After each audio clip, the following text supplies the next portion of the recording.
Oke, mari kita lanjutkan. Oke. Contoh 3 ya. Yang ini diperoleh data angka-angka sebagai berikut. Nah, dari hasil yang lain diambil cuplikan nilai statistik secara acak. Hasilnya 567153.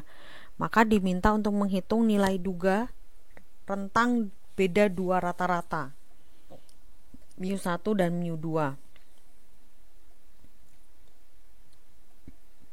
Untuk cuplikan yang kecil atau sampel kecil, dianggap varians kedua populasi nilainya sama. Maka dari itu kita gunakan rumus yang 4.2.11.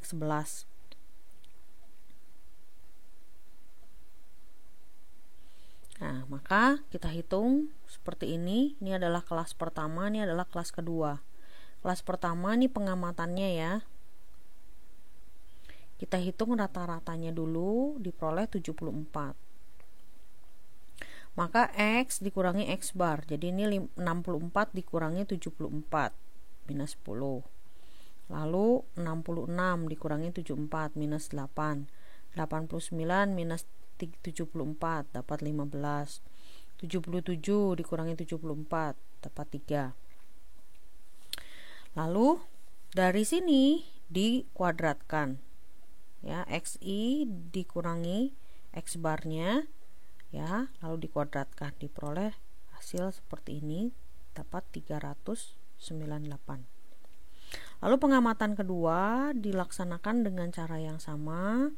Dihitung dulu rata-ratanya, 56 tambah 71 tambah 53 dibagi 3, diperoleh 60. Lalu lakukan langkah yang sama, X2 dikurangi X2 bar.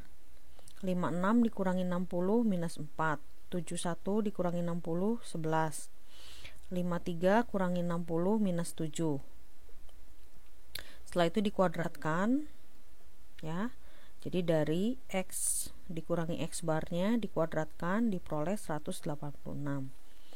Lalu dihitunglah untuk varians gabungan tadi, 1 dibagi 4 tambah 3 dikurangi 2. 4 ini adalah data dari pengamatan, 4 data, ditambah 3 dari kelas kedua, 3 pengamatan dikurangi 2. Ini untuk derajat kebebasannya. 2 dari mana? Karena 2 kelas. Lalu 398 diperoleh dari sini, ditambah 186 sama dengan 586 dibagi 5. 5-nya adalah 4 tambah 3 dikurangi 2. Maka diperoleh gabungannya adalah 117 atau 117.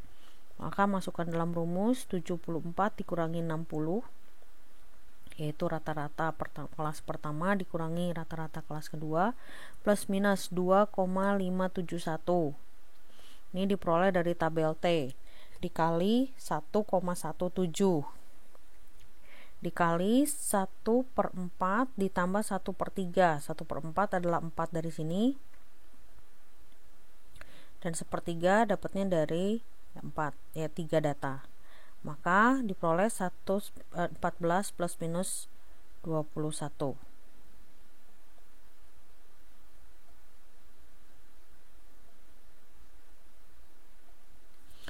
Yang selanjutnya adalah ini mencari untuk beda nilai rata-rata dua populasi. Contoh, ini nilai tengah semester mahasiswa, ini nilai akhir semester mahasiswa. D ini untuk melihat bedanya ya. Jadi ini dikurangkan, UTS dikurangi UAS, dapat hasil seperti ini. 64 kurangi 54 10, 66 kurangi 54 12, 89 kurangi 70 19, dan 77 dikurangi 62 15. Maka sigma D adalah 56. Jadi penjumlahan D ini dibagi atau dicari rata-ratanya, D barnya adalah 14.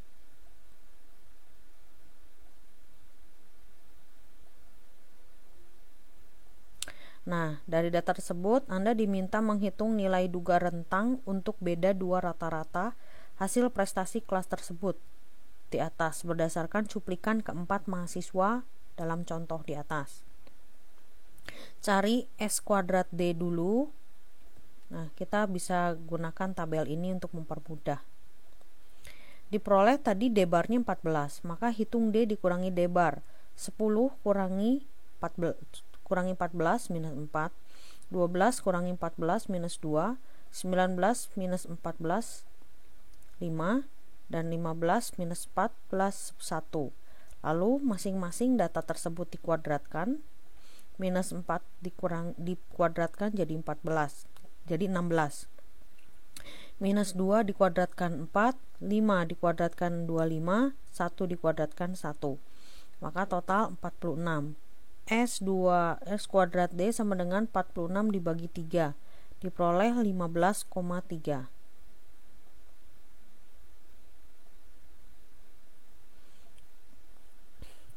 Lalu SD dicari, diperoleh datanya, dapat 15,3 diakarkan. Nah, di sini kita peroleh T 0,025 dapat 3,182 sebagai yang dipakai sebagai derajat kebebasan 4 minus 1. 4 ini jumlahnya data, dikurangin 1 ini derajat kebebasan dengan 3. Maka kita peroleh 14 plus minus 3,182 ya. Nah, ini dari mana sih 3,182? Oke, mari kita lihat ya dari tabel T.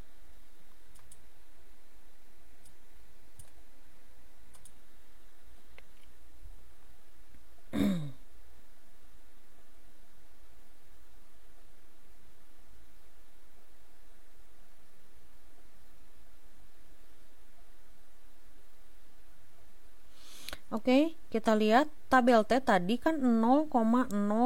Kita cari adalah 1 dikurangi 0,025 berarti 0,975. Nah, lalu kita lihat berapa tadi derajat kebebasannya 3. Oke, maka diperoleh T-nya ini diperoleh dari 3,182.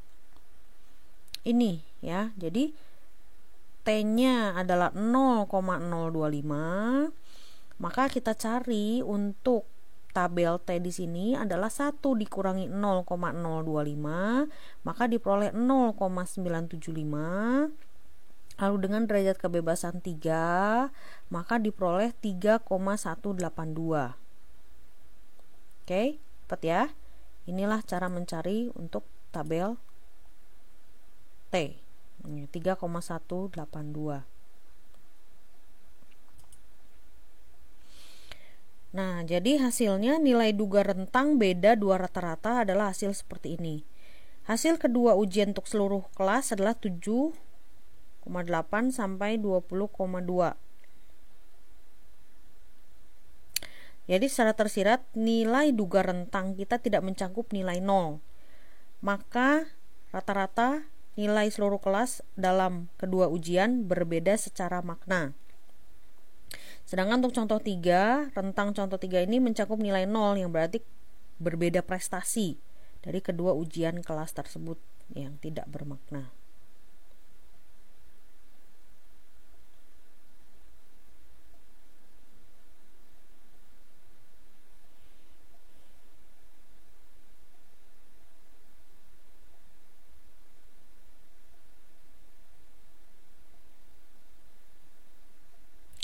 Oke.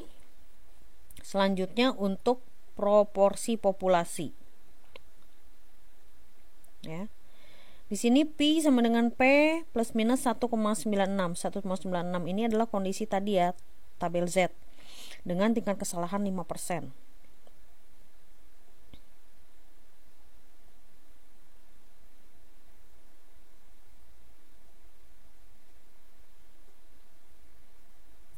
Nah, ini untuk cuplikan besar atau sampel besar, yang ini adalah untuk cuplikan sedang. Nah, lalu yang ini adalah untuk yang cuplikan kecil.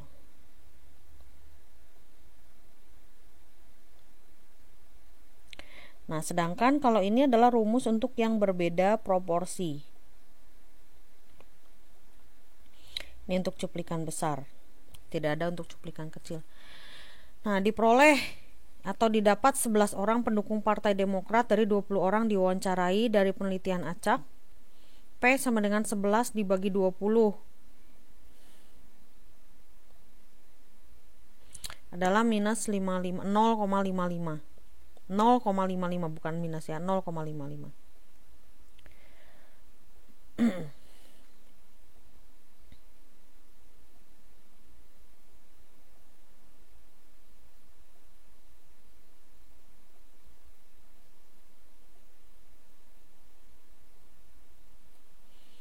Nah, di sini ada kurva yang bertanda N-nya 20 ya. Terus angka yang didapat dari nilai duga rentang 0,31 dan 0,77.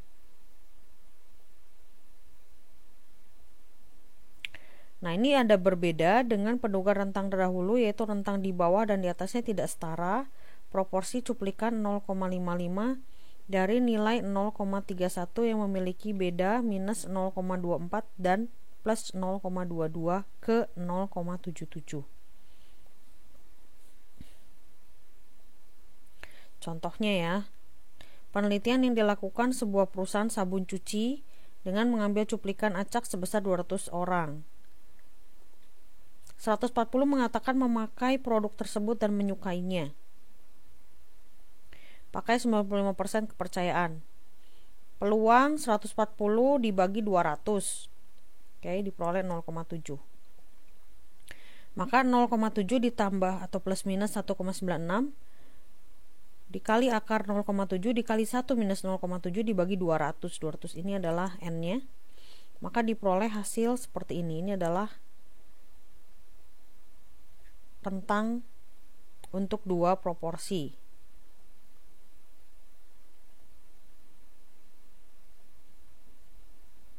Contoh lain, bila penelitian hanya menggunakan 50 orang dan 35 orang menyatakan dan menyukai produk tersebut, berapa proporsinya dari seluruh penduduk yang menggunakan dan menyukai produk tersebut?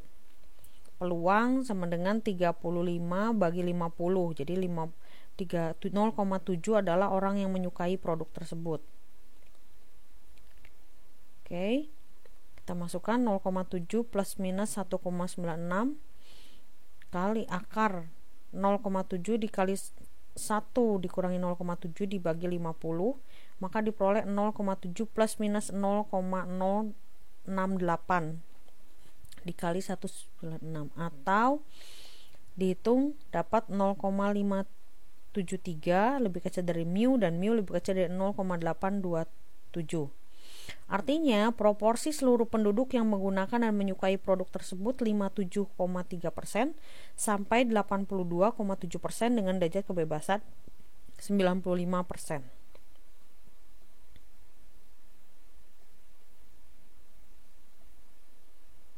Oke, sama ya. Ini sebelumnya sama ini sama.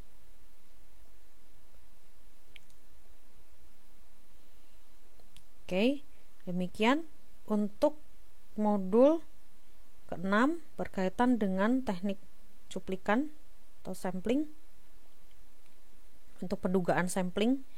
Ya, sampai bertemu pada modul selanjutnya. Terima kasih.